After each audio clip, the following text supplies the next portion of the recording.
Startup शब्दाचाही जन्मही झाला नव्हता तेव्हा आमच्या वडिलांच्या मनात ठाणे वैभवसारखं स्टार्टअप सुरू करायचं 50 वर्षापूर्वी विचार आला होता. आणि तेव्हा असं दैनिक काढावं आणि ते ठाणे जिल्ह्याचं मुखपत्र व्हावं हा सगळा विषय खरं म्हटलं तर वेडेपणाचा होता. ठाण्याचे रस्ते अत्यंत वाईट होते.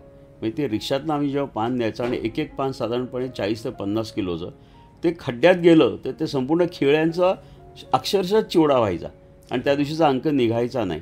खरोखरच खड्ड्यात जायचं, अतिशय खड्ड्यात. म्हणजे ते खड्ड्यातच जाणं हा प्रकार होता. वडिलांचं जे एक बालनाटक होतं राजाला फुटले पंख, तर तेव्हा ते लोक एकमेकांशी रोज आठवड्यातनं एकदा भेटायचे बोलायचे. तेव्हा ते मला काय म्हणून मी असं बालनाटक लिहितोय राजाला फुटले पंख. तर आता मी ड्रेसच्या संदर्भात आहे तर बाळासाहेबांनी कॉस्ट्युम डिझाईन्स करून दिले होते. कदाचित बाळासाहेबांनी कॉस्ट्युम डिझाईन केलं ते एकमेव नाटक असेल. आम्ही जेव्हा ठाणे एक एक प्रयोग करून पुढे चाललो होतो तेव्हा प्रादेशिक वर्तमानपत्रांची टक्कर हा तर विषय होताच, परंतु ती टक्कर संपत नाही किंवा त्याचा आम्ही मुकाबला करून जरा उसंत घेतली होती तर इलेक्ट्रॉनिक मीडियाचा आमच्यावर हे झाला. आता सोशल मीडियाचा आमच्यावर झाला. हिरोईन होती अनुपमा, त्यावेळची ती नंबर 1 हिरोईन होती. तर अनुपमाचा भावाचं काम माझ्याकडे होतं, मी करायचो आणि तो पण चित्रपट आला नाही. नाहीतर आता तुम्हाला मुलाखत घ्यायला मन्नतला यावं लागलं असतं.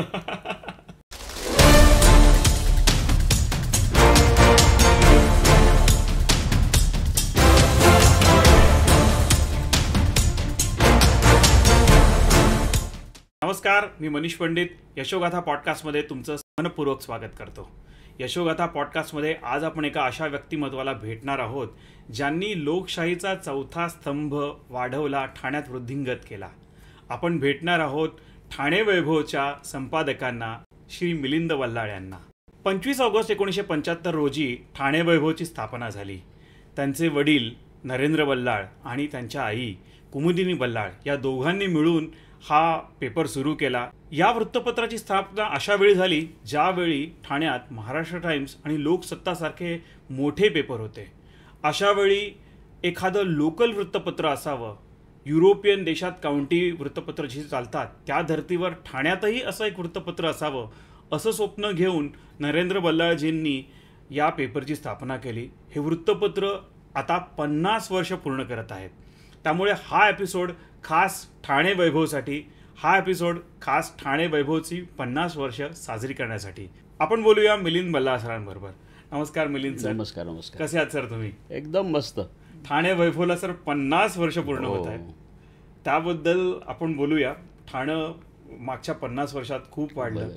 या ठाणे शहराची अनेक स्थित्यांतरं तुम्ही पाहिली, त्याबरोबर ठाणे वैभवचीही अनेक स्थित्यांतरं पाहिलीत. तर आज 50व्या वर्षात जेव्हा तुम्ही हा पेपर किंवा ठाणं या दोघांकडे बघता तर तुम्हाला कसं वाटतं? सर्वप्रथम तर तुमचा मी मनपूर्वक आभारी आहे की ठाणे वैभवची दखल तुम्ही घेतलीत. 50 वर्ष या वर्तमानपत्राला झालेली आहेत आणि तुमच्या पॉडकास्टमध्ये जो अतिशय लोकप्रिय होत चाललेला आहे त्याबद्दल तुमचंसुद्धा मी अभिनंदन करतो की खूप चांगल्या पद्धतीचं तुमचं काम चालू आहे. ह्यावेळेला माझ्या भावना निश्चितच संमिश्र आहेत. संमिश्र यासाठी की 50 वर्षांचा टप्पा पूर्ण करणं, तो गाठणं हा एक माइलस्टोन होता आणि तो माइलस्टोन जे आपण सगळे मीडियामधले लोक आहोत त्यांना तर त्याचा अप्रूप आहेच, परंतु संमिश्र भावना मी एवढ्यासाठीच म्हणतो की हे सगळं जे आज आम्ही निर्माण केलेलं आहे तर ते बघण्यासाठी आमचे वडील आमच्यात नाहीत. तर त्याच्यामुळे त्यांच्यासुद्धा आठवणी आज आमच्या मनात आहेत आणि त्यांच्याच आशीर्वादाने खरं म्हटलं तर आम्ही 50 वर्ष पूर्ण केलेली आहेत. आशीर्वाद असल्यामुळे आम्ही जे जे प्रयत्न करत राहिलो किंवा जे हार्डवर्क केलं त्याला सुदैवाने खूप चांगलं यश मिळालं. ठाणेकरांनी खूप चांगली साथ दिली आणि त्याच्यामुळे हा 50वा वर्ष जे आहे सुवर्णमहोत्सवी वर्ष हे आम्ही आता पूर्ण करत आहोत. त्यामुळे त्याचं श्रेय मी एकट्या माझ्याकडे घेत नाही, ठाणे टीम घेत नाही आहे. हे सर्वांचं संघटित असं ते श्रेय आहे आणि हे संपूर्ण यश जे आहे हे आम्ही ठाणेकरांचंच यश आहे असं समजतो. उत्तम. आपण जाऊया या वटवृक्षाच्या मुळाशी. सुरुवात या वटवृक्षाची, या वृत्तपत्राची बीज जेव्हा तुमच्या वडिलांनी रोवली आणि आईंनी त्याला साथ दिली तर ती सुरुवात त्याच्याबद्दल बोलाल का? माझे वडील ज्येष्ठ पत्रकार होते. त्यांचं करिअर जे आहे ते पुण्यात सकाळमध्ये सुरू झालं. ते कॉलेज रिपोर्टर होते. आता आपण कब रिपोर्टर म्हणतो त्या ह्याचे ते होते. परंतु फर्ग्युसनला शिकत असताना त्यांना थोडंसं ह्याचंच जास्ती अंग होतं जर्नलिझमचं. ते कॉलेजला असताना सुगंध नावाचं एक मासिक पण काढायचे आणि ते कॉलेजमध्ये असताना, आणि ते आपलं रीडर्स डायजेस्ट जे आहे त्या पद्धतीचं ते मासिक होतं. त्यानंतर त्यांना जसं त्यांचं ग्रॅज्युएशन झालं आणि मग ते विशाल सह्याद्री जो यशवंतराव चव्हाणांचा वर्तमानपत्र होतं तिथे त्यांनी काही काळ उमेदवारी केली. त्यानंतर मग सकाळमध्ये ते गेले आणि सकाळमधनं मग ते मुंबईला जेव्हा आले तेव्हा महाराष्ट्र टाइम्सचा म्हणजे टाइम्स ऑफ इंडियाचा मराठी पेपर निघणार आहे असं त्यांना समजलं आणि मग महाराष्ट्र टाइम्सला ते पहिल्या अंकापासून ते तिथे होते. अरे वा. त्यामुळे पहिली 13 वर्ष महाराष्ट्र टाइम्सचा वर्ष 1 अंक 1 हे त्यावेळेला माझे वडील तिथे होते आणि त्यांनी 13 वर्ष तिथे काम केलं. आता ही ठाणे वैभवची संकल्पना जी आहे, जे मगाशी तुम्ही प्रस्तावनेत बोललात ते अतिशय बरोबर आहे की युरोपियन कंट्रीजमध्ये काउंटी पेपर्स म्हणजे स्थानिक दैनिकांचं एक खूप मोठं तिथे एक प्रस्थ आहे आणि त्यांचा एक वाचक वर्ग पण असतो. तर वडील महाराष्ट्र टाइम्समध्ये असताना त्यांना एक फेलोशिप मिळाली, टॉम्सन फाउंडेशन फेलोशिप त्याला म्हणतात. आणि त्या फेलोशिपमध्ये त्यांना जे शिकवण्यात आलं ते तिथले परदेशातलेच लोक येऊन शिकवायचे इथे. तर वडिलांचं सिलेक्शन झालं होतं त्या फेलोशिपसाठी. त्यामुळे वडील हैदराबादला गेले आणि तिथले ते जे सगळे प्राध्यापक लोक आले होते पत्रकारितेतलेच, तिथे काउंटी पेपर्सचा विषय पहिल्यांदा निघाला आणि वडील खूप प्रभावित झाले. त्या काळात आम्ही विलेपार्ला सोडून ठाण्याला आलेलो होतो. आम्ही पार्ल्याला राहायचो खरं म्हटलं तर. आणि तिकडनं आम्ही 70-71 साली ठाण्यात आलो होतो. आणि ठाण्यामध्ये सुद्धा असं काही वर्तमानपत्र निघू शकतं का? वडील महाराष्ट्र टाइम्सला होते पण त्यांच्या डोक्यात ते चक्र फिरू लागलं. पहिला विचार तेव्हा तिथे आला या फेलोशिपच्या वेळेला. आणि मग त्यानंतर साधारणपणे 73च्या सुमारास त्यांनी जवळजवळ मनाशी ठरवलं की आपण ठाण्यातनं पेपर काढायचा. मला तुम्हाला इथे मुद्दाम सांगायचं कारण की तुमचं आपण अलीकडे तो शब्द सारखा वापरतो ना स्टार्टअप, तर स्टार्टअप शब्दाचाही जन्मही झाला नव्हता तेव्हा आमच्या वडिलांच्या मनात ठाणे वैभवसारखं स्टार्टअप सुरू करायचं 50 वर्षापूर्वी विचार आला होता. आणि तेव्हा असं दैनिक काढावं आणि ते ठाणे जिल्ह्याचं मुखपत्र व्हावं हा सगळा विषय खरं म्हटलं तर वेडेपणाचा होता. म्हणजे लोक गमतीने म्हणायचे की बल्लाळ तुम्ही ठाण्याला गेला जे मेंटल हॉस्पिटलसाठी एकेकाळी तेवढ्यासाठीच फेमस होतं, ते तुम्ही खरंच वेडे झालात की काय. तर वडिलांनी ते हसण्यावरी नेलं, परंतु तो वेडेपणा नव्हता हे आता आपल्याला 50 वर्षांनंतर तो द्रष्टेपणा होता. बरोबर. तर ते मला इथे महाराष्ट्र टाइम्स सारखी चांगली नोकरी सोडून जर कोणी पत्र सुरू करत असेल तर त्या काळी कदाचित तो सुरुवातीला वेडेपणा. मला असं वाटतं की वडील एखादा महाराष्ट्राचे संपादक म्हणूनच निवृत्त झाले असते, कारण की ते सिनियर होते आणि चांगल्या संपादकांच्या बरोबर त्यांनी काम केलं होतं. म्हणजे तळवळकरांपासून सगळेजण. पण ते न करता ठाण्यात सुद्धा एक पेपर असावा, वर्तमानपत्र असावं. वास्तविक ठाणे आजही आपण बघतो आणि आता तर MMR वगैरे आपण म्हणतो तर कर्जतपर्यंत मुंबई आहे तसं पाहायला गेलं तर. किंवा ती पुण्याला आपण जाताना ते त्या इतक्या बॉर्डर्स मिक्स झाल्यात एकमेकांमध्ये की असं प्रत्येक जिल्ह्याचं असं अस्तित्व राहिलं आणि ते सगळं मुंबईच्याच सावलीमध्ये लोप पावलेलं आहे. तर आम्हाला ते याचं आश्चर्य वाटायचं. म्हणजे वडिलांनी त्यावेळेला 40शीचे होते ते. म्हणजे ॲक्च्युली ते is not right as to start any adventurous thing.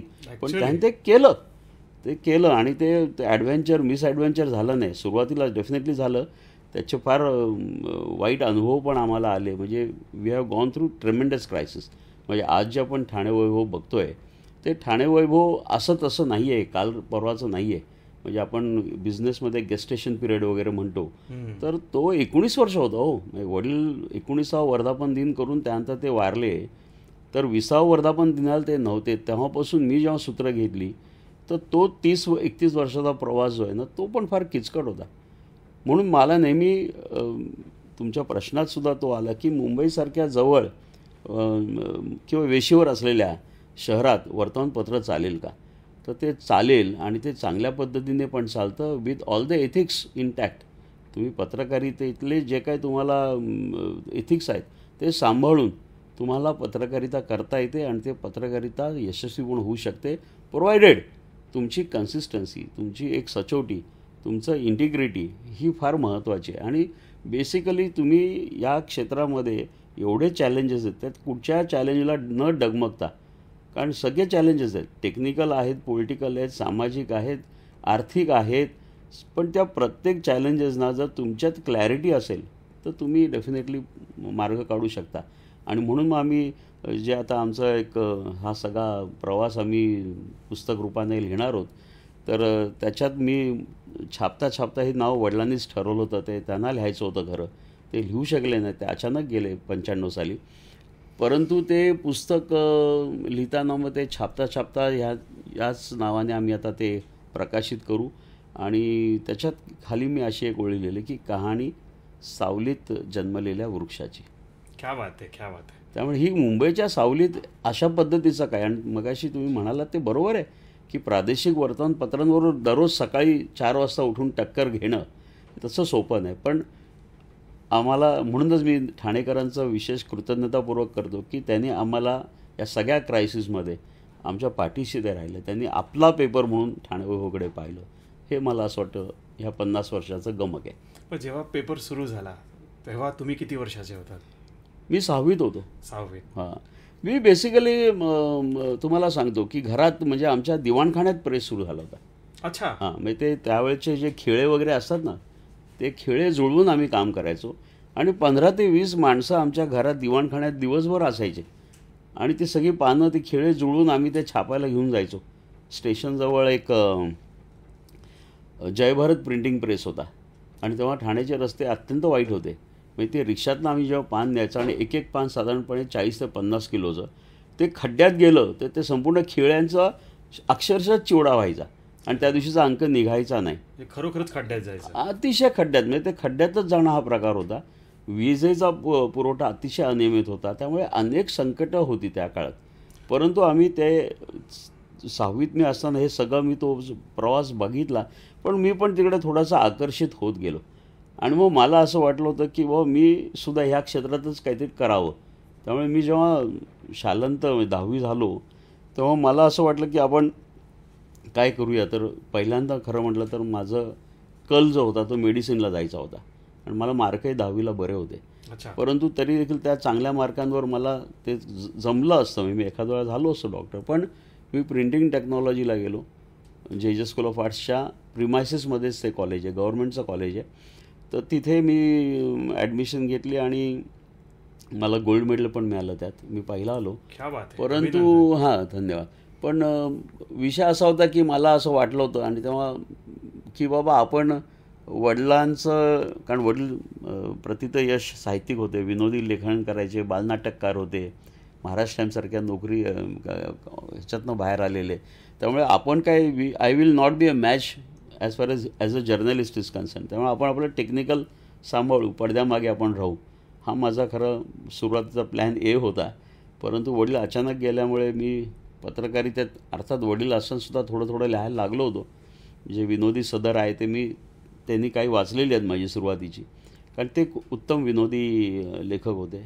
मार्मिकच्या सुरुवातीच्या काळात बाळासाहेब ठाकरेंबरोबर जे 3-4 लोक होते त्यात आमचे वडील होते. म्हणजे बाळासाहेबांचा आणि माझ्या वडिलांचे जरा वेगळेच संबंध होते. इतके वेगळे होते की ठाणे वैभवचा जो तपपूर्ती सोहळा झाला 1987 साली, तेव्हा बाळासाहेब मीनाताईंना घेऊन आमच्याकडे आले होते कार्यक्रमाला. वाह, तो एवढा मोठा कार्यक्रम त्यांनी केला. आणि नंतर जो 94 साली षष्टब्दी झाली तेव्हासुद्धा बाळासाहेब सपत्नीक आले होते. त्यामुळे ते त्यांचे रिलेशन्स वेगळे होते. ते जरा बियॉन्ड पॉलिटिक्स होते असं म्हणायला हरकत नाही. परंतु मग ते विनोदी लेखन वगैरे मग मी नंतर करायला लागलो. आणि मग ते पत्रकारितेत मी सुद्धा आलो. म्हणजे ती दुसरी पिढी यायचं. तुमच्याबद्दल वाचताना सर मला असं लक्षात आलं की तुम्ही चित्रपट क्षेत्रातही काम केलेलं आहे, बालनाट्यामध्ये काम केलं आहे. वडिलांबरोबर ते बालनाटक बसवत असल्यामुळे त्या क्षेत्रात पण तुम्ही थोडेफार हातपाय मारलेले आहेत. वडील बालनाटककार असल्यामुळे बालनाटकात कामं आम्ही केलेली आहेत. आणि माझं एक बालनाटक बघायला हे आले होते, मधुसूदन कालेलकर. अरे वा. हां, तर त्या कालेलकरांना ते माझं काय काम आवडलं आणि त्यांनी सांगितलं की या मुलाला, मला स्वर्ग हा 7 पावलांचा असं एक खूप गाजलेलं नाटक होतं, त्यात मी ह्याला घेतो वगैरे. तर तेव्हा मी आय थिंक 3री-4थीत असेन. त्याच वेळेला रामानंद सागर लवकुश पिक्चर काढणार होते आणि मला तो बाकी दिवस अजूनही आठवतो. कसा काय आठवतो मला माहिती आहे, फार लहान होतो मी, हार्डली चौथीत वगैरे असेल. परंतु मास्टर अलंकार आणि माझी ऑडिशन एकाच वेळी झाली होती आणि ते लवकुशची भूमिका आम्हाला दोघांना ते द्यायचं चालू होतं. त्यानंतर त्यांनी मला वाटतं तो पिक्चर काढला नाही, पण नंतर रामायण सिरियल जी रामानंद सागर यांनी काढली तर ती होती. आणि मला वाटतं ऑडिशनला संजू कुमार बहुतेक होते, तेवढं फेंटली आठवतं की संजू कुमारसुद्धा तिथे बसलेले होते आणि मी काहीतरी कविता वगैरे 1-2 शाळेत शिकवलेल्या म्हणून दाखवल्या होत्या. पण तो एक भाग झाला. त्यानंतर मी आता तुम्ही विषयच काढला तर सांगून टाकतो, कारण मी तो नॉर्मली कोणाला सांगत नाही, पण तुम्ही जास्तीचा अभ्यास केला दिसतो माझा. पण त्या नाटकाच्यामुळे ना काय झालं की मला एक चित्रपटाची ऑफर आली होती. तेव्हा मी 5वीत असेल आणि काय बरं त्या सुखकर्ता दुःखहर्ता त्या चित्रपटाचं नाव होता. आणि त्या चित्रपटाची आठवण खरं मी विसरायचा खूप प्रयत्न करायचो पूर्वी, परंतु जेव्हा जेव्हा विक्रम गोखले मला भेटायचे तेव्हा मला बिल्ली तुला आठवतं का आपण चित्रपटात काम केलं होतं का. तर म्हणजे ते आता ते किती मोठे नंतर ॲक्टर झाले, पण त्यांचा तो पहिला चित्रपट होता माझ्या आठवणीप्रमाणे. आणि त्यांची हिरोईन होती अनुपमा, त्यावेळची ती नंबर 1 हिरोईन होती. तर अनुपमाचा भावाचं काम माझ्याकडे होतं, मी करायचो. आणि तो पण चित्रपट आला नाही, नाहीतर आत्ता तुम्हाला मुलाखत घ्यायला मन्नतला यावं लागलं असतं. फार छान, फार छान. मग तिथून छापखान्यांच्या खिळ्यांपर्यंत परत कसे काय आलात? नाही, कसं झालं, पार्लं आम्ही सोडलं, ठाण्यात आलो आणि बालनाटकाची जी पार्ल्यातली जी संपूर्ण नवल रंगभूमी असं वडिलांचं ते संस्थेचं नाव होतं. पार्ल्याला आमचा खूप मोठा संच होता. म्हणजे प्रिया तेंडुलकर, इला भाटे, अरुणा जोगळेकर किंवा गुंड्याभाऊ चिमणराव मल्ला, बाळ कर्वे, हे सगळे आमच्या नाटकात काम करायचे. आणि पार्लं हे जवळजवळ दुसरं पुणं होतं. तुम्हाला आजही ते, आता ते कमी झालेलं आहे, परंतु पार्ल्यात संस्कृती खूप चांगलं हे होतं. पण जसं आम्ही ठाण्यात आलो तसं ते थोडंसं बालनाटक मागे पडलं. अन्यथा मग तरी ठाण्यात वडिलांनी इथल्या स्थानिक संस्थांबरोबर काम केलं. इथे 2-3 नाटकं त्यांनी बसवली. परंतु वडिलांचं प्रेम बालनाट्यावर खूप होतं. त्यांना बालरंगभूमीचे प्रणेते म्हटलं तरी चालेल इतपत त्यांनी काम केलं होतं. कारण पहिलं बालनाट्य परिषद त्यांनी भरवली, त्याला गजानन जहागीरदार आलेले होते. म्हणजे ही अशी एवढी दिग्गज माणसं, बाळासाहेब ठाकरे आले होते. आणि बाळासाहेब ठाकरेंचा एक जाता तुम्हाला सांगतो की राजकारण आणि सुसंस्कृतपणा ह्याची जी आता आपल्याला तफावत वाढताना दिसते, परंतु वडिलांचं जे एक बालनाटक होतं राजाला फुटले पंख, तर तेव्हा ते लोक एकमेकांशी रोज आठवड्यातनं एकदा भेटायचे, बोलायचे. तेव्हा ते मला काय म्हणून मी असं बालनाटक लिहितो आहे राजाला फुटले पंख, तर आता मी ड्रेसच्या संदर्भात आहे. तर बाळासाहेबांनी कॉस्च्युम डिझाईन्स करून दिले होते. क्या बात आहे. येस. आणि हे किस्से जे आहेत ना, हे मुद्दाम पुढच्या पिढीला सांगितलं पाहिजे की राजकीय नेत्यांनी सर्वस्पर्शी असलं पाहिजे, सर्व ह्याच्यात त्यांनी अभ्यास केला पाहिजे, व्यासंग असला पाहिजे. मग बाळासाहेब कार्टुनिस्ट होते, तर मला असं वाटतं की अनेक आपले चांगले साहेब, म्हणजे यशवंतराव चव्हाणांचं एक उदाहरण देता येईल की त्यांचा प्रचंड व्यासंग होता, संपादक त्यांचे मित्र होते.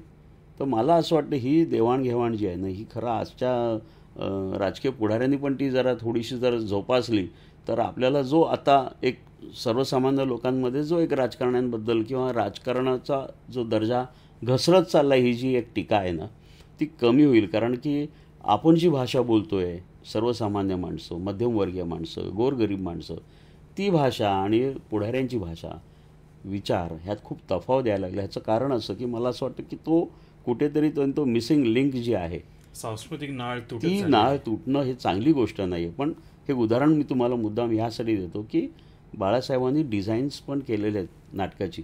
कदाचित बाळासाहेबांनी कॉस्ट्युम डिझाईन केलं ते एकमेव नाटक असेल, शक्यता आहे. आणि ते मला वडील सांगायचे की ते असं सांगायचं की उडतोय ना तो, मग आपल्याला ते पक्ष्यांचं हे त्याला ते पंखांचं इफेक्ट द्यावं लागेल वगैरे. बरोबर. हे सगळं ते आम्ही इन्कॉर्पोरेट केलं होतं वडिलांनी नाटकात. छान छान. मग वडिलांनी जेव्हा ठाणे वैभव सुरू केला तेव्हा बालनाट्य मागे पडलं का? खूप मागे पडलं, खूप. तुम्हाला सांगतो, ठाणे वैभवचा ना एक खूप मोठा म्हणजे सॅक्रिफाईस मी म्हणेन वडिलांनी केलं ते असं की ते जवळजवळ त्यावेळेला 8 ते 10 ठिकाणी दर आठवड्याला स्तंभ लिहायचे.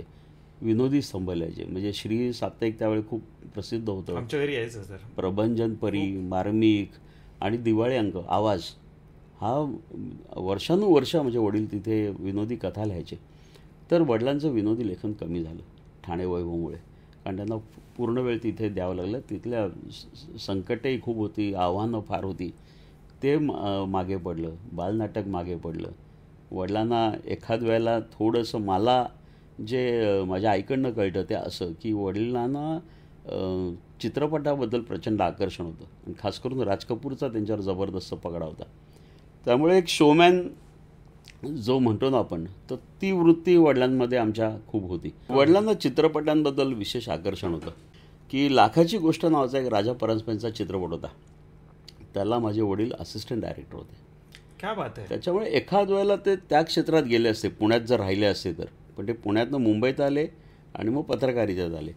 परंतु अदरवाईज ते चित्रपटांकडे त्यांचा एक थोडासा नॅचरल कल होता, कारण की राज कपूरचे ते फार प्रचंड फॅन होते. म्हणजे राज कपूरचे नुसती गाणी त्यांना पाठ नव्हती, तर राज कपूरचे संवाद त्यांना पाठ होते. म्हणजे ते गाण्याच्या अगोदरचा संवाद म्हणून मग गाणं म्हणायचे. ते पेटी सुंदर वाजवायचे. आणि राज कपूर आय थिंक काय म्हणतात ना आपण की ते त्यांना ॲडॉर करायचे, बहुतेक त्यांना ते आदर्श मानत असावेत, कारण ती वृत्ती पण तशी होती राज कपूर सारखी. संगीताची जाण होती, हेही पेटी वाजवायचे, म्हणजे संगीताचा. आणि तुम्हाला सांगतो की एवढी आर्थिक संकट त्यांच्यावर आली, परंतु ते डगमगले नाहीत. तर मला असं वाटतं ते राज कपूरचं एक गाणं आहे ना, किसी की मुस्कुराहट पे हो निसार, ते मला असं वाटतं जीना इसी का नाम आहे, हे जे गाणं आहे ना, हे बहुतेक माझ्या वडिलांच्या फिलॉसॉफीचं हे असेल, आयुष्याकडे हा सूत्र असेल किंवा तो दृष्टिकोन असेल. कारण एवढी संकट यायची, पण he never missed out on the smile. ते फार विनोदी बोलायचे, कोट्या करायचे, म्हणजे ते त्यांचं कलंदर जगणं जे आहे ते त्या सगळ्या क्रायसिसमध्ये त्यांनी ते जिवंत ठेवलं होतं. तर ते मला असं वाटतं की खूप महत्त्वाचं आहे. त्यातनं आम्हीसुद्धा बरंच शिकत गेलो की क्रायसिस जे येतात तेव्हा ते कसे घ्यायचे आणि त्याला कसं फेस करायचं.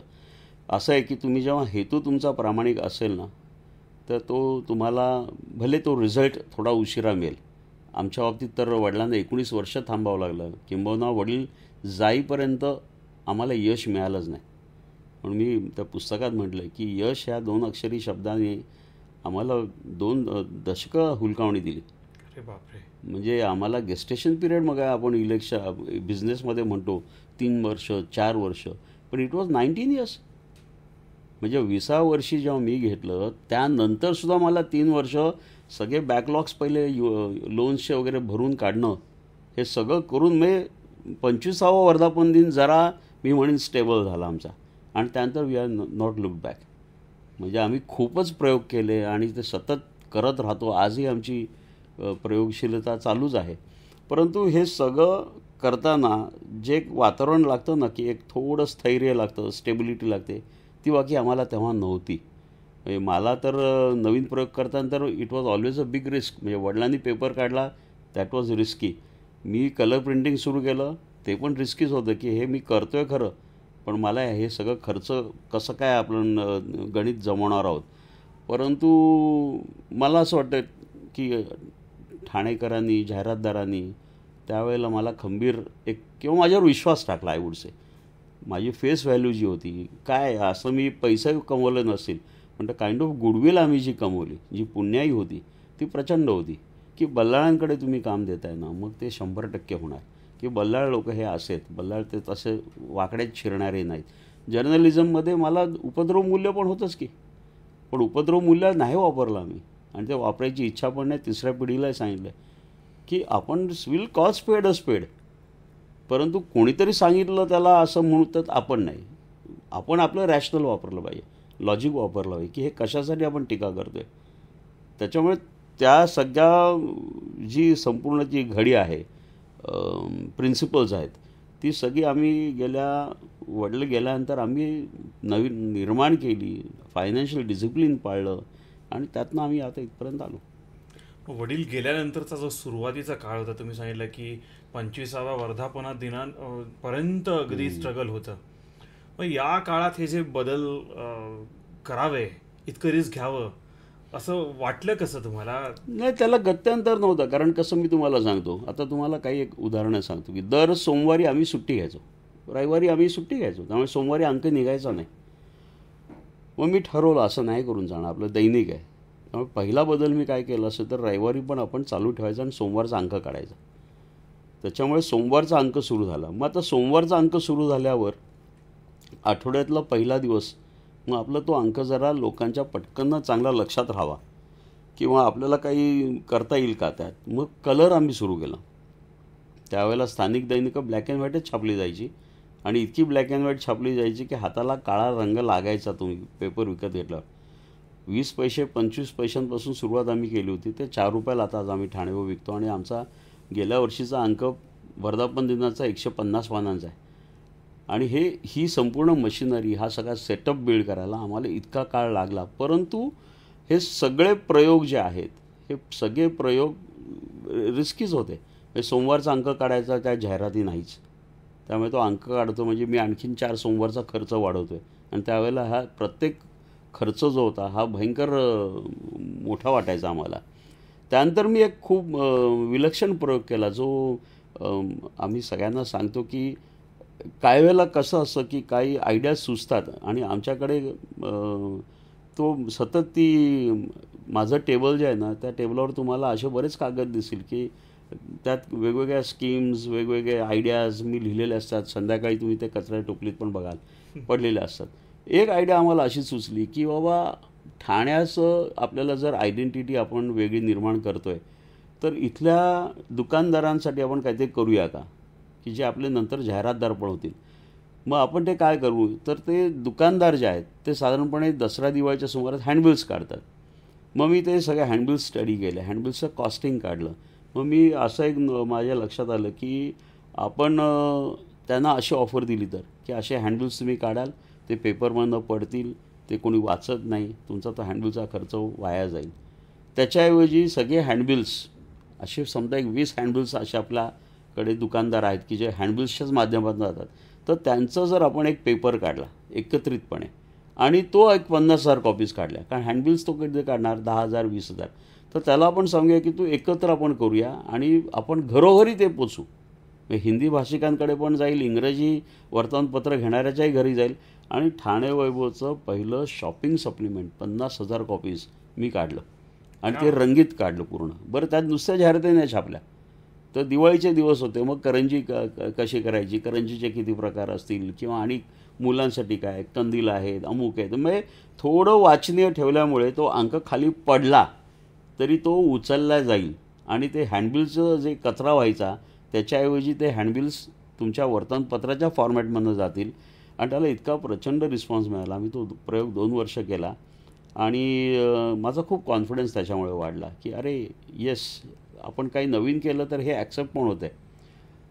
वाईट ह्याचं वाटतं की काही वेळेला लहान पेपर्स म्हणजे आमच्यासारख्या तेव्हाच्या स्ट्रगलिंग पेपरनी ही आयडिया इम्प्लिमेंट केली, परंतु त्याच्यातनं मी एक्झॅक्टली असं म्हणणार नाही, कारण माझा असा आरोप पण नाही मला करता येणार.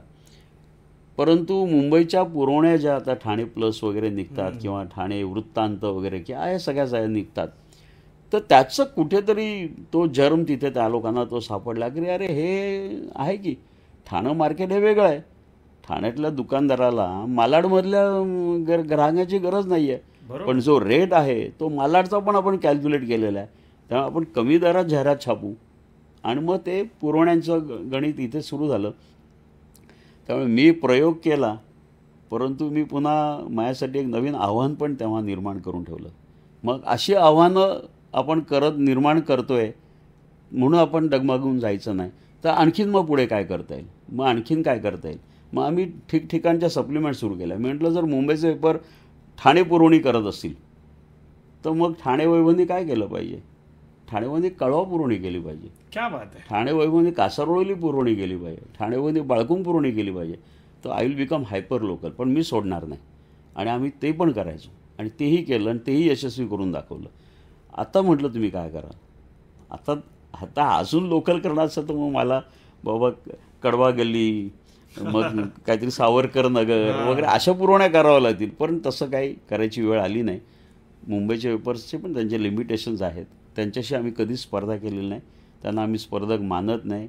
मी असं आजही 50 वर्षांनी क्लेम करणार नाही की ठाणे व वाचा आणि कुठचंही प्रादेशिक वर्तमानपत्र बंद करा. नाही, प्रादेशिक वर्तमानपत्र तुमची वेगळी पद्धतीची भूक भागवणार बौद्धिक. मी युक्रेनबद्दल नाही लिहू शकणार, मी इस्रायलबद्दल एवढं लिहू शकणार नाही.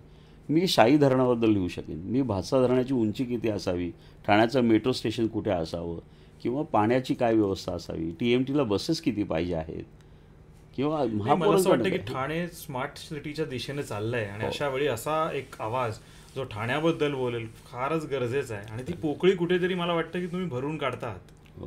नाही, तुम्ही आवाजावरनं बोललात म्हणून तुम्हाला सांगतो. खरं हा मगाशी निसटला विषय की आपण काय करतो माहिती आहे का, नागरिक नॉर्मली आपण टीका करतो राजकारण्यांवर, प्रशासनावर. बरोबर. तर माझं असं म्हणणं होतं की एक दबाव गट का तुम्ही निर्माण करत नाही, आणि तो दबाव म्हणजे नकारात्मक नाही तर सकारात्मक असावा.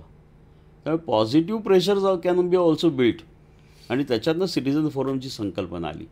किंवा मी प्रवासी महासंघाचा अध्यक्ष आहे, तर मी प्रवासी महासंघाच्या माध्यमातून जर सतत आंदोलनं करत राहिलो आणि काचा फोडत राहिलो बसच्या, तर मी नुकसानच करतो आहे. त्याच्यापेक्षा मी त्यांच्याशी संवाद साधीन. टायर पंक्चर करून काय मिळणार आहे, काचा फोडून काय मिळणार आहे. मग मी त्यांच्याशी बोलून मग त्या बसेस कशा वाढवता येईल वगैरे. सेम सिटिझन फोरमला पण आम्ही तेच केलं की आम्ही दोन्ही लोकांना म्हणजे प्रशासनाला आणि जनतेला आणि पुढाऱ्यांना असं एका व्यासपीठावर आणण्याचा प्रयत्न केला. आणि त्यांना सांगितलं की तुम्ही आमच्याकडे शत्रू म्हणून बघूच नका ना, तुम्हाला आम्ही निवडून दिलेलं आहे, you are part of us. तर तुम्ही आमचा हा विचार करा. बाकी तुमचं वैयक्तिक राजकारण कसं आहे काय आहे तो तुमचा विषय आहे. परंतु जेव्हा शहराच्या हिताच्या गोष्टी असतात तेव्हा शहराच्या हिताच्या वेळेला तुम्हाला जनतेचा आवाज ऐकावाच लागेल. आणि त्याच्यातनं सिटिझन फोरमचा आम्ही तो प्रयोग केला.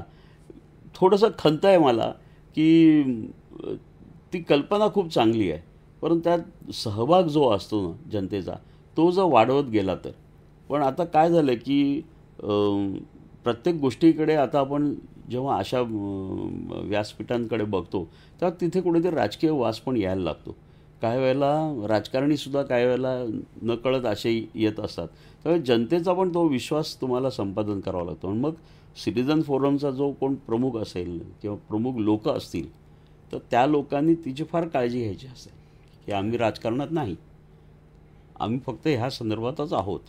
असा विषय जर असेल ना तर मला असं वाटतं सिटिझन फोरम ही खरं काळाची गरज आहे. आणि स्मार्ट सिटीचा तुम्ही उल्लेख केला तर स्मार्ट सिटीचा शेवटी जी फिलॉसॉफी ती काय आहे, इट्स पीपल्स पार्टिसिपेशन.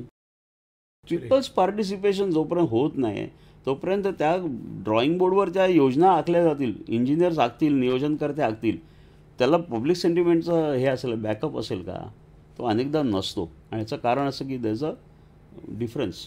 आपण जो विचार करतो आहे तुमची प्रायोरिटी लिस्ट काय आहे की इथे मला 24 तास पाणी पाहिजे, आणि त्यांची जर प्रायोरिटी लिस्ट मध्ये घोडबंदर रोडला वॉटरफ्रंट असेल तर that is not correct. Waterfront पण पाहिजे, पण मग पहिले तुम्ही धरण एखादं बांधा, मग ते करा. आता ही जी लिस्ट आहे ही कधी येईल, ही सगळी जेवढी चर्चा होईल नागरिकांबरोबर, जो संवाद होईल, आणि त्या सिटिझन फोरमचा हेतू तोच होता की आपण चर्चा करत राहू.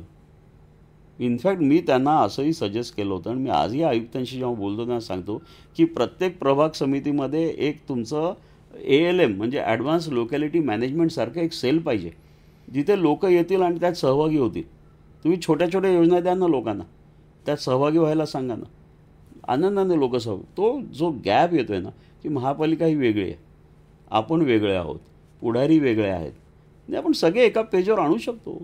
ते सिटिझन फोरमचं काम आहे. खूप छान. ही संकल्पना खरंच अशी संकल्पना आहे की ज्याच्यामुळे हे तिन्ही गट एकत्र एका पानावर येऊ शकतात. जेव्हा मी हा पेपर बघतो, वृत्तपत्र बघतो, अनेक प्रकारच्या वेगवेगळ्या पुरवण्या आहेत. त्यात 20-22 प्रकारची वेगवेगळी प्रोडक्ट्स तुम्ही सुरू केलेली आहेत, तर त्याच्याही बद्दल जरा सांगा. प्रयोगशीलता आम्ही तुम्हाला मगाशी बोललो की आम्ही सतत काही ना काहीतरी करत राहतो. त्यातलाच हा भाग आहे की त्याला खास करून कोविड नंतर त्याला खूप जास्ती आपण म्हणतो ना की एक मोमेंटम जास्ती मिळालं त्याला. विषय असा होता की मी एका शाळेचा अध्यक्ष पण आहे, आणि तिथे माझ्या असं लक्षात आलं मी मुख्याध्यापकांशी बोलताना की मुलांचं वाचनाची सवय आणि वाचनाच्या सवयीमुळे लिखाण करण्याची जो स्पीड आहे, म्हणजे वाचनाची गतीसुद्धा कमी मंदावली आहे, लिखाणाची पण मंदावलेली आहे. याचं कारण असं की त्या कोविडच्या काळात आपण स्मॉल स्क्रीनवर गरज म्हणून पाहायला लागलो. म्हणजे आपण अभ्यासासाठी मुलांच्या हातात मोबाईल दिले. गेले त्यांच्या हातात. मग त्याचा एक विचित्र परिणाम झाला. तो सगळ्यांवरच झाला, मुलांवर जास्ती झाला. कारण की आज त्यांच्या हातातून मोबाईल सुटत नाही. ती गरज होती पण ती आता सवय झाली आणि तो खूप मोठा एक प्रॉब्लेम आत्ता सगळ्यांनाच त्याच्यातनं जावं लागतं आहे. ज्यांची मुलं आता लहान आहेत त्यांच्या हातातनं मोबाईल काढणं हे खूप कठीण होऊन बसलेलं आहे आणि त्याचे वेगवेगळे सायकोलॉजिकल प्रॉब्लेम्ससुद्धा आता येत आहेत.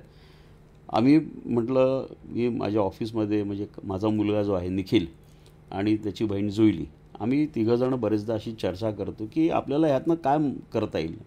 तर मला वाटतं, बाबा तुमच्या मनात काय. मी म्हटलं, मला असं वाटतं की आपल्याला मुलांना जर पुन्हा वाचण्याच्या ह्याच्यात झोनमध्ये आणायचं असेल, त्यांना ती सवय लावायची असेल, तर त्यांच्यासाठीच आपण मासिक काढलं पाहिजे, त्यांच्यासाठीच दैनिक काढलं पाहिजे.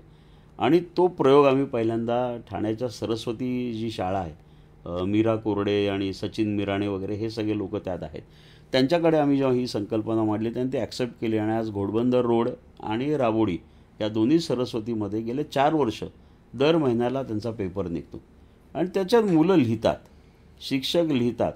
ते सगळं लिहिलेलं पालकांच्याकडे जातं, कारण की त्या दप्तरातून तो पेपर घरी जातो आणि एक खूप चांगला संवाद त्या शाळेमध्ये तो झालेला आहे.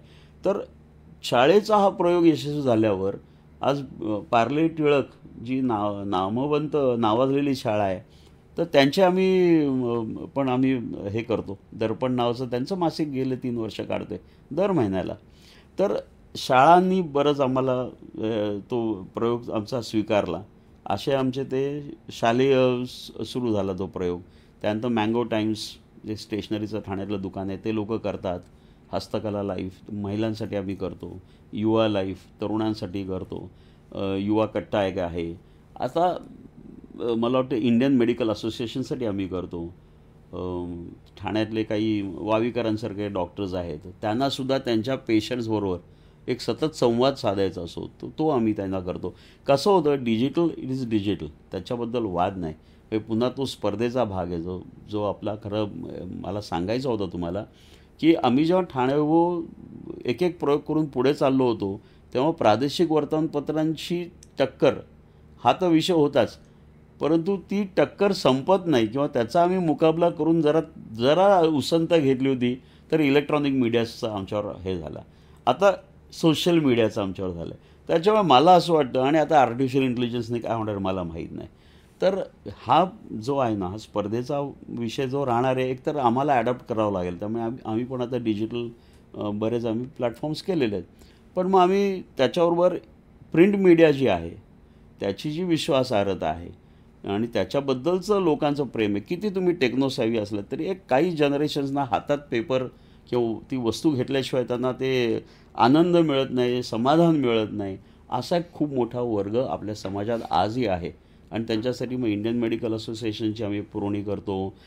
मला वाटतं दुसरा एक आम्ही प्रयोग असा केला की ऋतू जे आपल्या इथे ऋतू ग्रुप जो आहे की ऋतूचे बरेच प्रोजेक्ट, ऋतू कॉम्प्लेक्स वगैरे, ऋतू एन्क्लेव्ह, ऋतू पार्क किंवा कल्याणला पण एक ऋतू एक्सप्रेस वगैरे, तिथल्या कल्याणच्या मुलांसाठी ऋतू एक्सप्रेस आम्ही केलं. तर ते बिल्डर्स जे आहेत, म्हणजे आमचे मुकुंदभाई पटेल जे ऋतूचे प्रमुख आहेत, त्यांना मी हे जेव्हा सांगितलं, ही ऑल्सो रेडिली ॲक्सेप्टेड. कसं होतं की आजही मला असं वाटतं की जर कल्पना चांगली असेल तर तुम्हाला मदत करणारे लोक पण पुढे येतात आणि तसे माझ्या ठाणेभाऊच्या नशिबाने असे अनेक लोक आता पुढे येतात की ठाणेभाऊ हा काही प्रयोग करत असेल तर आपण मागे राहता कामा नये, आपण करूया. तर ती आम्ही आता लवकरच आम्ही एका ठाण्यातल्या फार मोठ्या सहकारी बँकेसाठी त्यांचं वर्तमानपत्र सुरू करतो. छान छान, मस्त. त्याच्यामुळे त्यांच्या जवळजवळ 60,000 जे अकाउंट होल्डर्स आहेत त्यांच्याकडे सगळ्यांकडे तो पेपर जाणार आहे. पण ते दोन्ही जाईल, डिजिटली पण जाईल आणि हार्ड कॉपी पण जाईल. परंतु हार्ड कॉपीचं एक ग्लॅमर, एक अट्रॅक्शन ते कायम राहणार. आणि प्रिंट मीडियासाठी, म्हणजे माझी पिढी प्रिंट मीडियावाली आहे पण पुढची पिढी ही डिजिटल आहे. पण आम्ही दोन्हीचं कन्व्हर्जन्स म्हणतो आपण, की दोघांना कसं एकत्र आणता येईल आणि दोघांच्या माध्यमातून कसं पुढे आपल्याला आपला वर्तमानपत्र देणारं मजकूर किंवा जो कंटेंट आहे तो समाजहिताचा कसा आणखीन करता येईल, चांगले थॉट्स कसे जाता येईल, पॉझिटिव्हिटी कशी आणता येईल, सकारात्मकता कशी आणखीन समाजात निर्माण होईल, चांगल्याला चांगलं बोलणंसुद्धा आजकाल मिळत नाही किंवा कौतुक करणारे लोक मिळत नाहीत. ऋतूचा मगाशी उल्लेख केला, ऋतूमध्ये त्या कॉम्प्लेक्समध्ये आम्ही त्यांचा पेपर काढतो. ऋतूचा पाहून वन हिरानंद पार्कनी पेपर काढला, तो आम्ही त्यांना काढून देतो. त्यामुळे असे बरेच लोक येतात की अरे आम्हाला पण पाहिजे. मग तिथल्या काय काय छोट्या छोट्या ॲक्टिव्हिटीज असतात आणि त्याच्यातच मला असं वाटतं की समाज घडत जातो.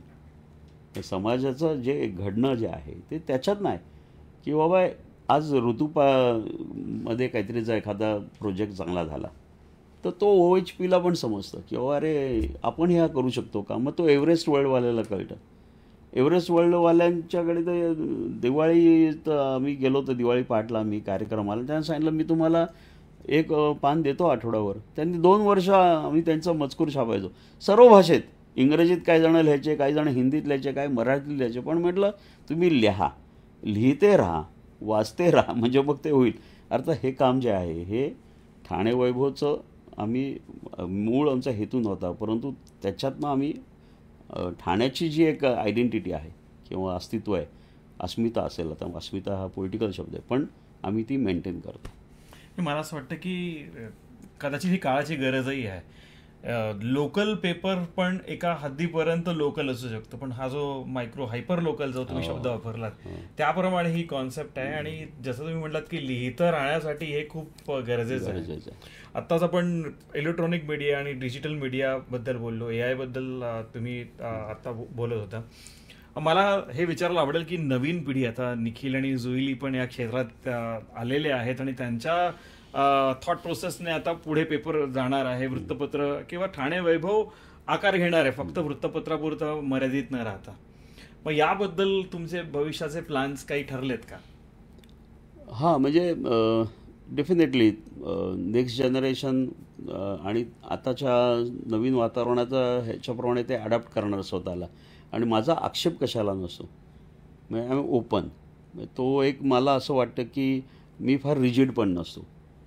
म्हणजे प्रिंट मीडियाच्या लिमिटेशन्स पण मला माहिती आहेत आणि त्या मी लादायचा प्रयत्न करत नाही पुढच्या पिढीवर. त्यामुळे पॉडकास्ट असतील, तुमच्या काही डिजिटली काही आणखीन काही करायचं असेल तर ते आम्ही त्या माध्यमातून ते काम चालू ठेवलेलं आहे. म्हणून मी काय केलं की दोन्हीचा तुम्ही वापर करा आणि तो समतोल जर तुम्ही ठेवलात तर ते चांगलं होऊ शकतं.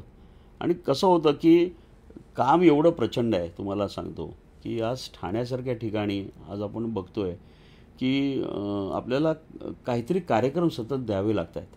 आता वर्तमानपत्रांची भूमिका बदलली आहे, फक्त बातम्या छापून ओपिनियन मेकिंगसाठी त्यांचा नाही, तर you have to be part of it. तुम्हाला 2 गोष्टी सांगतो मी की ज्याच्यामुळे ठाणे वैभवची एक वेगळी आयडेंटिटी कशी एस्टॅब्लिश आम्ही करत गेलो. आम्ही अग्रलेखातनं सातत्याने असं म्हणायचो की प्रत्येक ठाणेकरांनी जर 1 तास दिला महिन्यातला तर ठाणं किती मॅन अवर्स तयार होतील आणि आपण ठाण्याचं किती भलं करू शकू.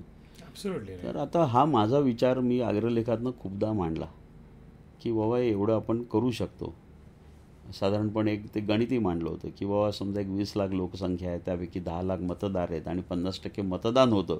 ह्याचा अर्थ 50% जबाबदार नागरिक आहेत, 5 लाख तास निर्माण होऊ शकतील, असं सगळं ते गणित मांडलं होतं.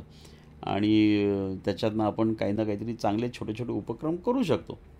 आपण आपलं महिन्यात 1 तास द्या ना तुम्ही. त्यानंतर मग जेव्हा हे सगळंच निखिलला मी सांगितलं की मी असं हे केलं होतं, तर तो एक दिवशी आला, मला म्हणतो बाबा 1 hour इज लाईक तुम्ही रोज 2 मिनटं मागता जात ना लोकांकडे, तर why not 1 minute for Thane, असं आपण करूया. See now this is the evolution, the second generation how it thinks. So 1 minute 2 minute नूडलचा जमाना आहे, त्यांनी 1 मिनिटाचं केलं. मी म्हटलं म्हणजे काय, तर बोलला मी 1 मिनिटात काय काय गोष्टी होऊ शकतात ते करतो. कचरा उचलणं, गरज नसताना दिवा बंद करणं, कुठेतरी जाताना व पाण्याचं नळ गळतोय तर तो बंद करू शकतो का आपण, उगीच काहीतरी काही हे, म्हणजे अशा छोट्या छोट्या एक एक गोष्टी ज्यांनी बिहेवियर पॅटर्न जे आपण म्हणतो, बिहेवियरल पॅटर्न जे आपण म्हणतो की आपलं वर्तणूक जी आहे ती बदलून जरी आपण काय करू शकलो आणि ते 1 मिनिट फॉर ठाणे ही आम्ही योजना आणली. ती 1 मिनिट फॉर ठाणे आम्ही ठाण्यात राबवली. तेव्हा महापालिका आयुक्त बांगर होते आणि महापालिका शाळांनी आणि इतर खाजगी शाळांनी स्टेडियमला 50,000 मुलांनी शपथ घेतली आणि तर आम्ही ते पुढे नेली. एकनाथ शिंदे मुख्यमंत्री होते, त्यांना ती आवडली, त्यांनी 1 मिनिट फॉर महाराष्ट्र केलं. अरे वा. तर म्हणजे ठाणे वैभव सारख्या एका स्थानिक दैनिकाने, जिल्हा पेपरने एखादी योजना जर चांगली दिली तर ती मुख्यमंत्र्यांनी सुद्धा त्याची दखल घेण्याचा प्रकार जो आहे तो होतो. किंवा ठाण्यात आता रिक्षांचा आपल्याला अनुभव आहे की बरेचदा रिक्षावाले नाही म्हणतात, पण जे हो म्हणतील किंवा हो म्हणणारे सुद्धा आहेत तर त्यांना आपण काय प्रोत्साहन देऊया का.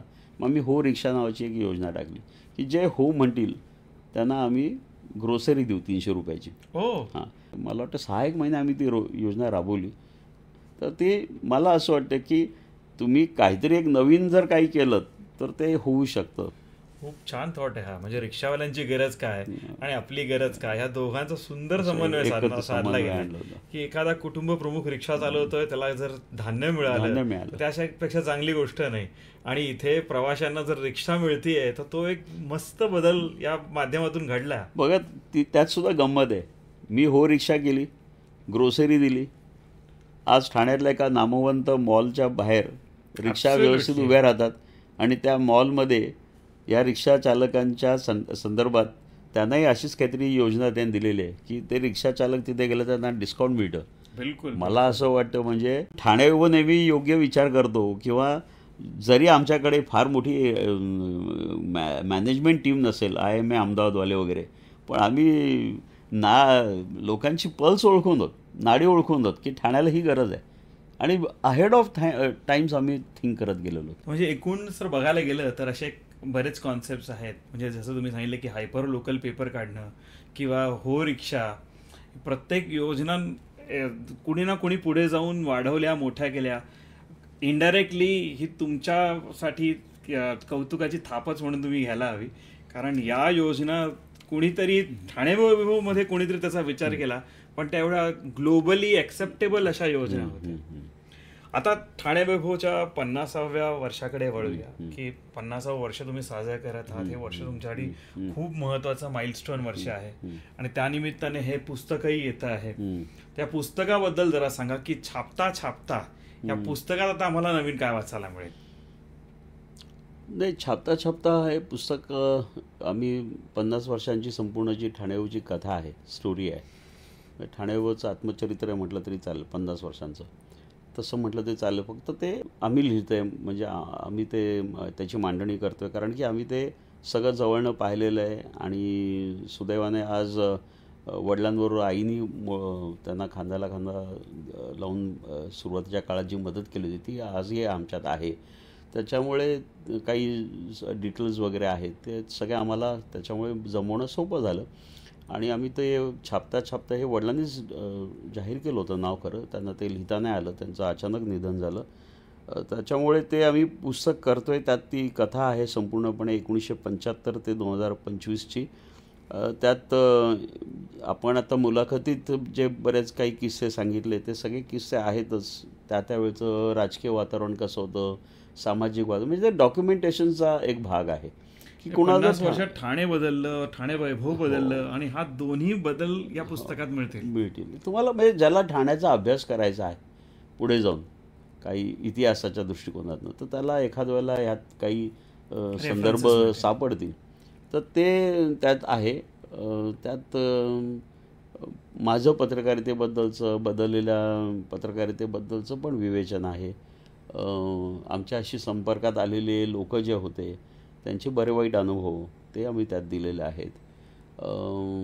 आम्ही योजना कशा केल्या, त्याचा काय इफेक्ट झाला, काय अनुभव आम्हाला आले ते आम्ही दिलेलं आहे. त्यानंतर जे आम्ही उपक्रम केले वेगवेगळे, तर त्या उपक्रमांची संपूर्णपणे आहे. म्हणजे उदाहरणार्थ ठाणे व करंडक क्रिकेट स्पर्धा ही ती आता पुढच्या वर्षी 50 वर्षाची होईल.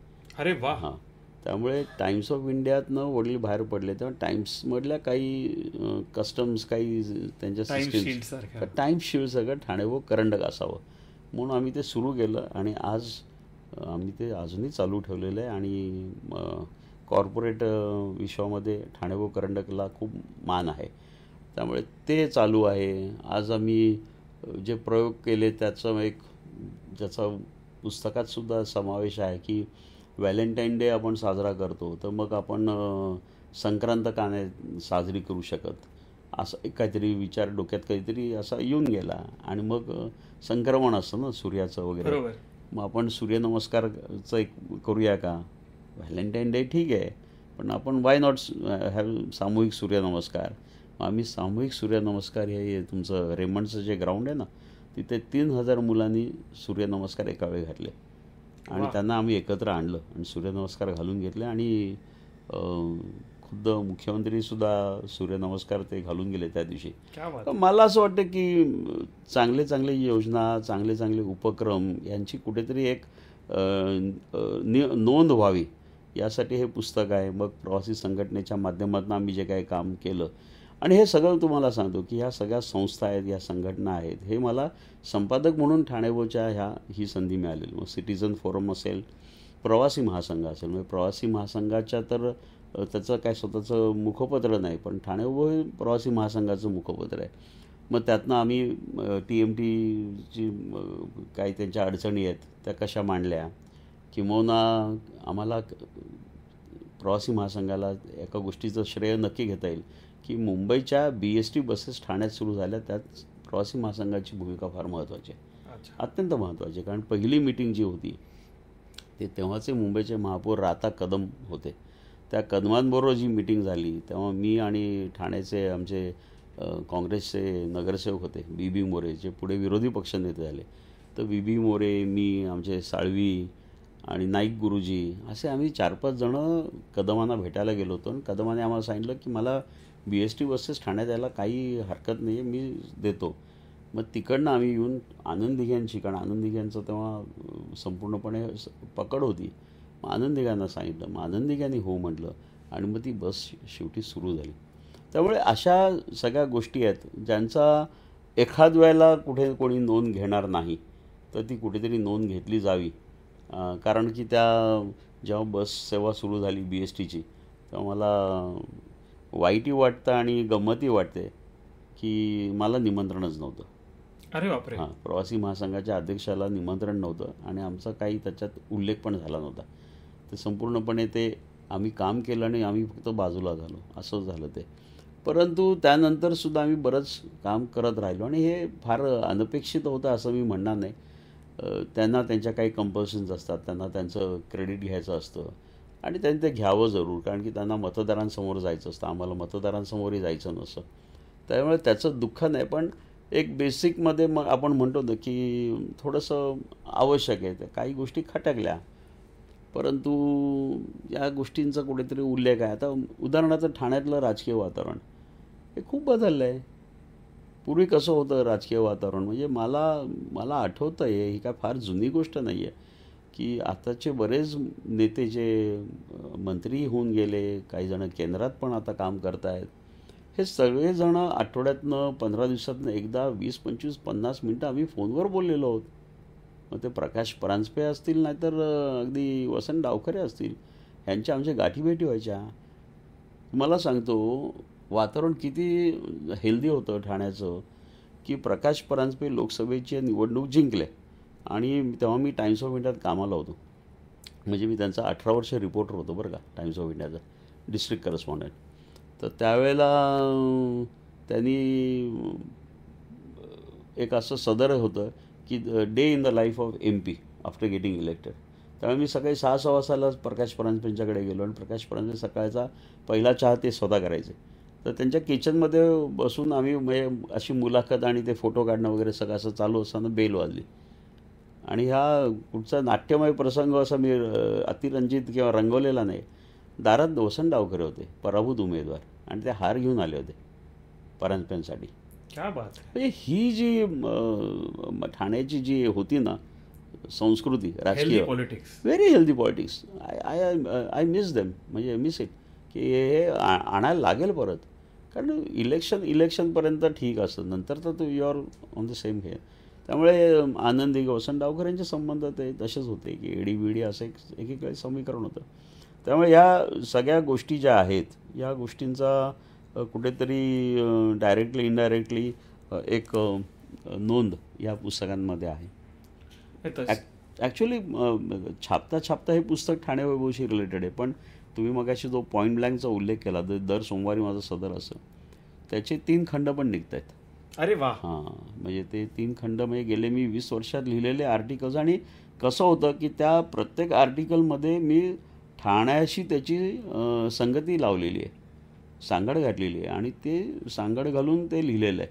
म्हणजे समजा अगदी बोट्सवानामध्ये पब्लिक ट्रान्सपोर्ट काय चालू आहे तर ती आपल्याला ठाण्यात आणता येऊ शकते का, किंवा इटलीमधलं बाबा सी फ्रंट असा आहे तर मग बाबा आपल्याकडे खाडीच्या इथे असं काही करता येऊ शकतं का. तर तो जो पर्स्पेक्टिव्ह आहे ना तो त्या सदरांमध्ये असतो आणि त्याच्यामुळे त्याला पण एक चिरकाल आपण म्हणू की त्याचे रेफरन्स पॉईंट्स राहतात. ते 3 व्हॉल्यूम्स निघत आहेत. कॉफी टेबल बुक निघतं आहे ठाणे वैभवचं, व्हेरी नाईस. एक इंग्लिशमध्ये निघते, मराठीमधलं छापता छापता ते बायोग्राफी टाईप आहे. आणि इंग्लिशचं जे आहे त्यात मला खूप आनंद वाटतो की टाइम्स ऑफ इंडिया मी 18 वर्ष होतो, त्यापैकी जवळजवळ 6-7 वर्ष मी राजदीप सरदेसाईवर काम केलं आहे. त्या राजदीपला मी जेव्हा फोन केला की बाबा कॉफी टेबल बुकला तुझी प्रस्तावना पाहिजे तर within 24 hours he send me the forward. वा वा, व्हेरी गुड. त्यामुळे राजदीप सरदेसाईची प्रस्तावना असलेलं ते पुस्तक आहे. अशी पुस्तकं सगळी आपली प्रकाशित होतील आता. उत्तम उत्तम. सगळ्याच गोष्टी सर एका तासाच्या पॉडकास्टमध्ये कव्हर करणं शक्य नाही आहे. आणि त्यामुळे हे कॉफी टेबल बुक किंवा छापता छापता सारखं पुस्तक महत्त्वाचं आहे. आणि जसं तुम्ही उल्लेख केलात की बाहेर जगभरात काय चाललंय आणि ते ठाण्यात कसं वापरता येईल हा जो दृष्टिकोन आहे तो मला वाटतं ठाणे वैभवचं एक यशाचं गमक आहे. ग्लोबल विजन आणि लोकल इम्प्लिमेंटेशनचा जो तुमचा उद्देश असतो तो या पुस्तकातनं दिसेल. आणि मला वाटतं प्रत्येक वाचकाने, प्रत्येक ठाणेकराने ज्याचं ठाण्यावर प्रेम आहे किंवा प्रत्येक असा माणूस जो ठाण्याबद्दल अभ्यास करू इच्छितो त्याला ही पुस्तकं नक्कीच उपयोगी पडतील अशी मला खात्री आहे.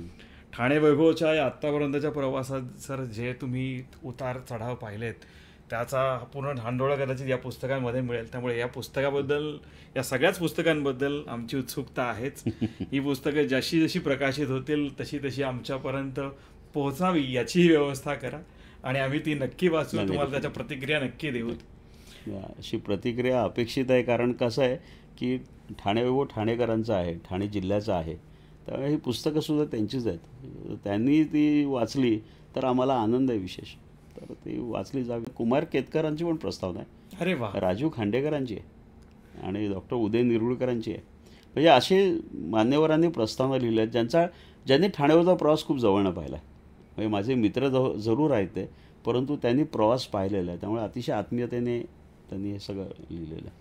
क्या बात आहे. एवढ्या सगळ्यांच्या शुभेच्छा तुमच्या बरोबर आहे. आणि हा 50 वर्षाचा प्रवास आहे तुमचा, ज्याच्यापैकी अनेक वर्ष एरवी स्टार्टअप जेव्हा सुरू होतात आपण बघतो की अनेकदा काही दिवसात, काही वर्षांमध्ये ती बंद होतात, पण तसं न होता हा प्रवास अविरतपणे सुरू राहिला आहे. आणि मला असं वाटतं हे सगळं या पुस्तकामध्ये आलेलं आहे. त्यामुळे आमच्यासारख्या वाचकांनी हे पुस्तक नक्की वाचायला हवं. मी सर्वांना विनंती करेन की जेव्हा हे पुस्तक प्रकाशित होईल आपण सर्वांनी हे पुस्तक नक्की विकत घ्या, वाचा आणि त्या प्रतिक्रिया ठाणे वैभवपर्यंत नक्की पोहोचवा. या विचारासहित आज आपण सर इथे थांबूया.